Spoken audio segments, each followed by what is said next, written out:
Please like and subscribe and hit the notification bell. Ako ang tagapagmana ng pinakamayamang tao sa mundo.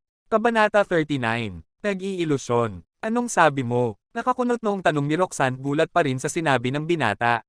Totoo nga, ako nga si The Past is Over. Yung tao na nakachat mo ngayon ay nagpapanggap na ako. Para hindi maloko ang dalaga, walang choice si Cyrus kundi sabihin sa kanya ang totoo. Ilang segundong nakatitig lang sa kanya ang dalaga pagkatapos ay kumurap siya at humalakhak. Nang makita niya siyang tumatawa, mas lalo pa nga siguro nalito si Cyrus sa kung ano ang sasabihin. Kung tutuusin, inaasahan niya na naman na ganito ang magiging reaksyon ni Roxanne. Anong nakakatawa? He asked her in a helpless tone. Ikaw ang nakakatawa. What you said is the funniest joke I've ever heard. Sagot ni Roxanne habang patuloy pa rin sa pagtawa. Hindi ako nakikipagburwan sa'yo. Totoo nga ang sinasabi ko.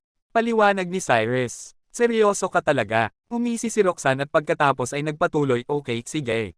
Kahit na alam ko naman na niloloko mo lang ako, anong proof mo? Siguro dahil nakita mo na nasa good mood ako ngayon kaya pinaprank mo ako ano. Tuluyan ang hindi nakaimak si Cyrus. Nag-aalala talaga siya na baka ma-scam ang dalaga. Kasi ano pa ba naman ang rason kung bakit hinak nung tao na iyon ang account niya, diba? Kundi para lokohin si Roxanne. Roxanne, hindi talaga ako nagbibiro, seryoso ako. Ako talaga si The Past is Over. Hinak nung taong yun ang account ko para lokohin ka. Naiintindihan mo ba ako? Napakaseryoso na sabi ni Cyrus. Natigilan si Roxanne dahil sa seryoso niyang ekspresyon.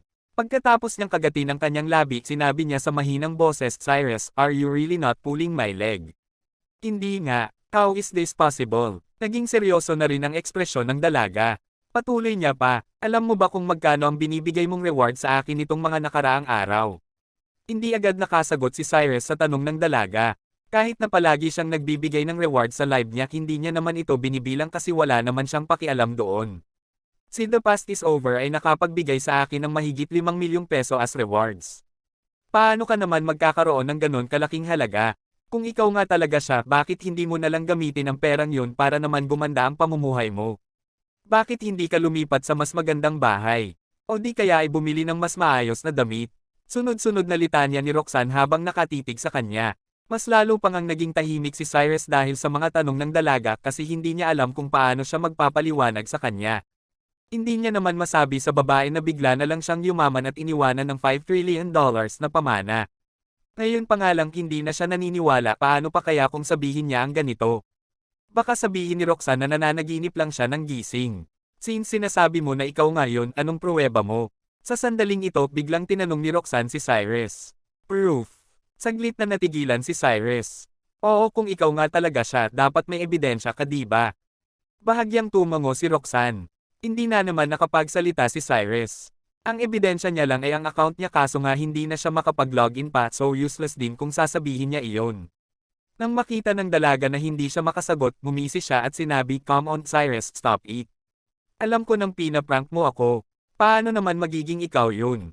Isang sikat na galanteng tao si The Past is Over na milyon-milyon ang binibigay as donation sa live streaming community. Si Cyrus naman para kay Roxanne ay isang hamak lang na lalaki na wala pa nga yatang 5,000 piso sa wallet. Magkaiba sila, okay. Kalimutan mo na lang ang sinabi ko since hindi ka naman naniniwala. Iyan na lang ang nasabi ni Cyrus. Okay, sige, gabing-gabi na uuwi na ako.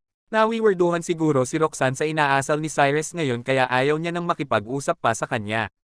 Tumayo na siya para bumalik sa apartment niya. Roxanne, wait lang. Nagmamadaling sigaw ni Cyrus. Inailan niya ang braso ng dalaga para pigilan siya. May kailangan ka pa ba? Naulilitong tanong ni Roxanne nang nilingon niya ang binata. Kahit wala akong maipakitang ebidensya sa'yo na nagpapatunay na ako si The Past is Over, alam ko na poser lang yung nagchat sa'yo ngayon. Huwag kang makipagkita sa kanya bukas.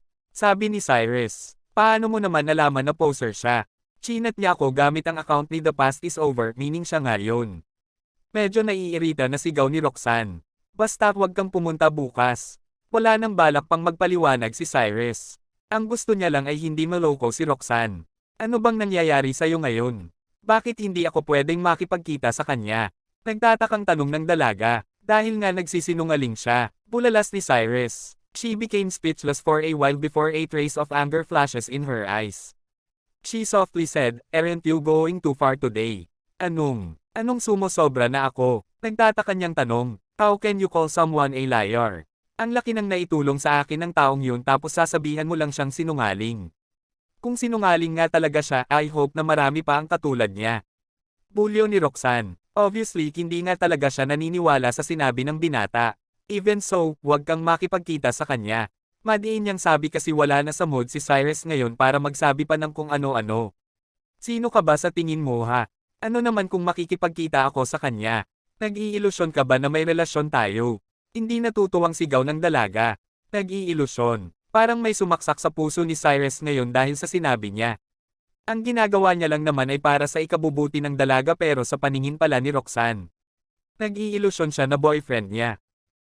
Kabanata 40. Bakit sa dorm pa kailangan mag-usap?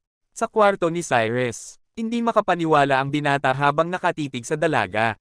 Hindi niya alam kung paano ilarawan ang kanyang nararamdaman sa mga oras na ito. Hindi niya akalain na sa paningin pala ni Roxanne ang lahat ng ginagawa niya ngayon ay pag-iilusyon. Alam ko na kung anong iniisip mo.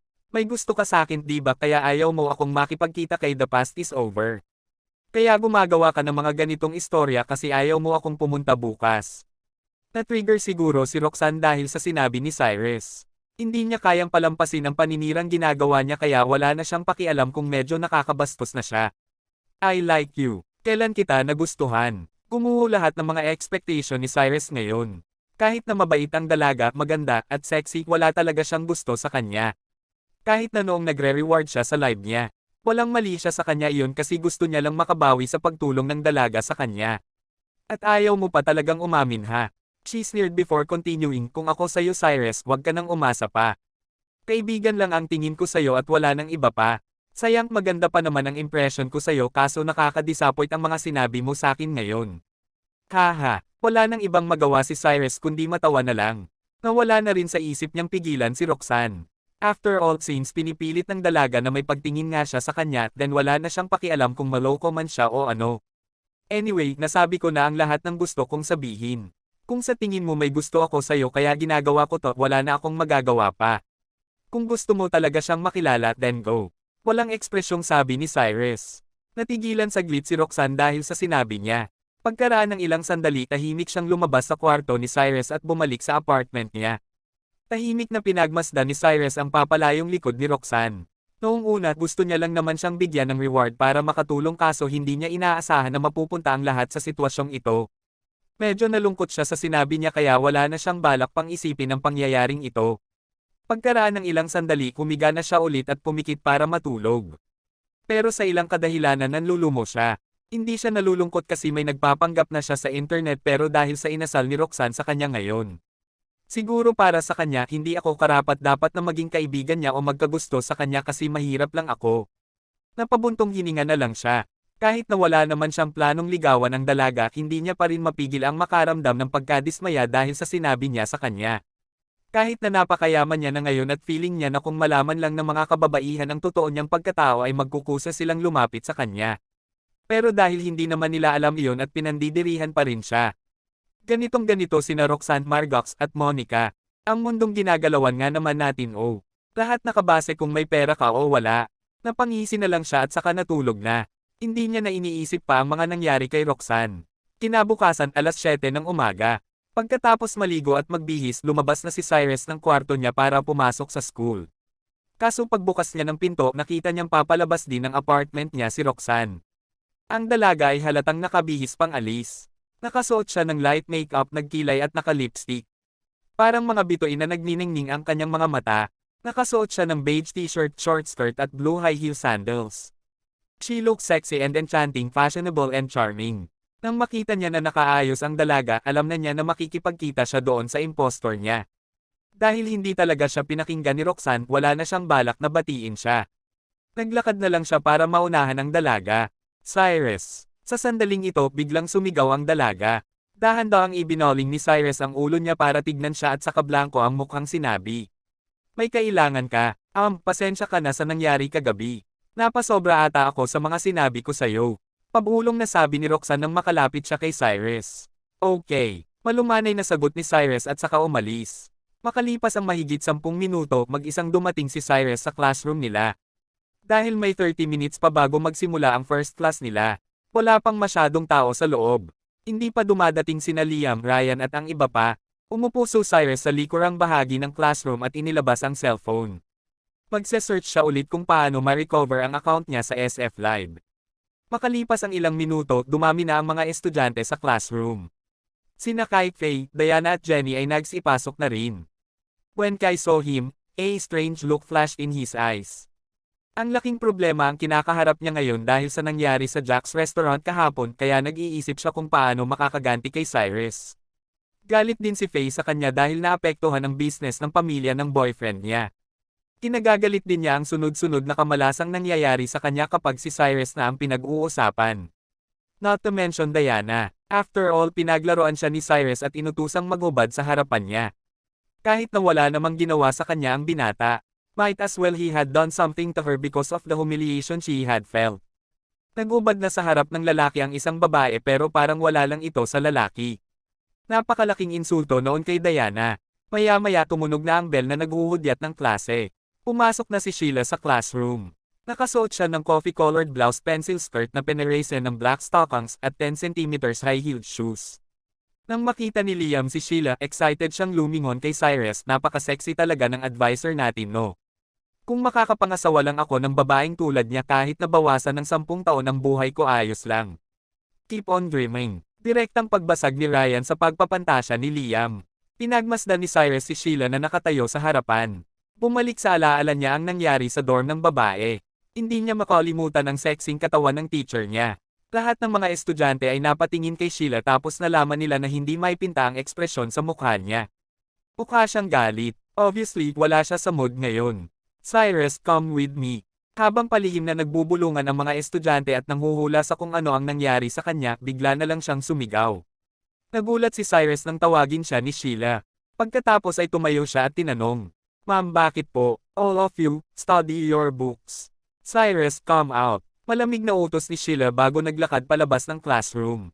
Nag-alinlangan saglit si Cyrus bago siya sumunod. Paglabas niya, nakita niya na dirdiretso lang naglakad ang dalaga papunta sa dorm niya kaya sinundan niya lang siya. Habang nakayuko at tinitignan ang mga binti ni Sheila, iniisip ni Cyrus kung anong importanteng bagay ang sasabihin niya sa kanya. Na kailangan niya pang sabihin sa dorm niya, at hindi na lang sa hallway.